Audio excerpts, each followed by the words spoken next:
everyone, and welcome to Tips and Tricks Thursday. Today I'm going to be giving you some do's and don'ts when it comes to keeping up your grades. It is the end of the quarter for my students, so I'm getting a lot of emails about grades. This is one reason why I wanted to make this video, because I want to try and prevent these emails, along with the stress of having to make up assignments and try to get your grades up. So being in the virtual setting can sometimes make keeping up with assignments difficult, but hopefully some of my tricks will help you out in the up and coming quarter. So let's get started.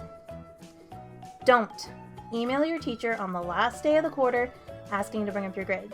Why not? Well, first off, you won't be the only one doing this, and it'll make your teacher a little frustrated. Imagine asking someone to do something by a certain date because you have a deadline or you'll get in trouble.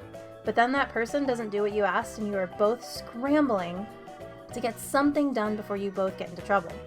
This can be really frustrating and stressful, so don't do it.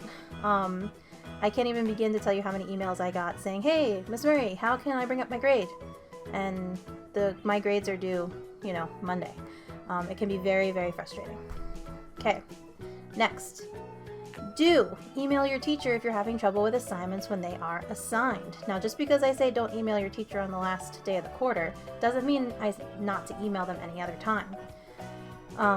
If you email your teacher regularly over the course of the quarter when assignments are due, you can probably get a lot more help, and you'll probably end up being more successful on future assignments, tests, quizzes, things like that. Because if you do an assignment that was due before a test, after the test, and it was supposed to help you on the test, it's sort of pointless, right? So you want to make sure you do your assignments on time and that you keep in contact with your teacher.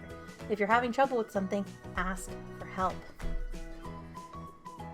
Don't wait until the last minute to complete things. Take it from me, a super procrastinator. Don't leave things until the last minute. Get yourself on a schedule, get a routine, and stick with it. Write your assignments down in an agenda or a calendar book. Cross them off when you finish them. Don't wait, or else you'll have a snowball effect. All of your late assignments will build and build and build, and then eventually when that big old snowball of assignments starts rolling down the mountain, you're going to get crushed, and you're going to get stressed, and you're going to get upset. Don't do that to yourself. Do take advantage of your teacher's office hours. This is so important. If your teacher has office hours or time before or after class, take advantage of it. We teachers are born helpers. We want to see you succeed, but sometimes no one comes and asks us. I've sat in my office hours for a whole hour and a half, lonely and alone, with no students to help.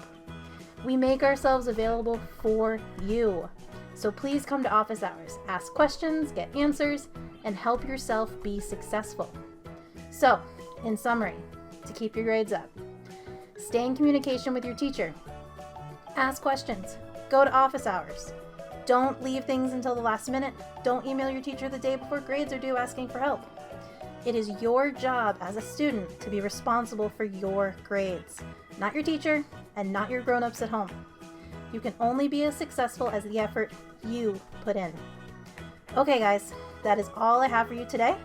Remember to submit your Flipgrid for the giveaway. Entries are due on Monday. Link and details in the description. Okay, I'll see you tomorrow for First Chapter Friday. Bye!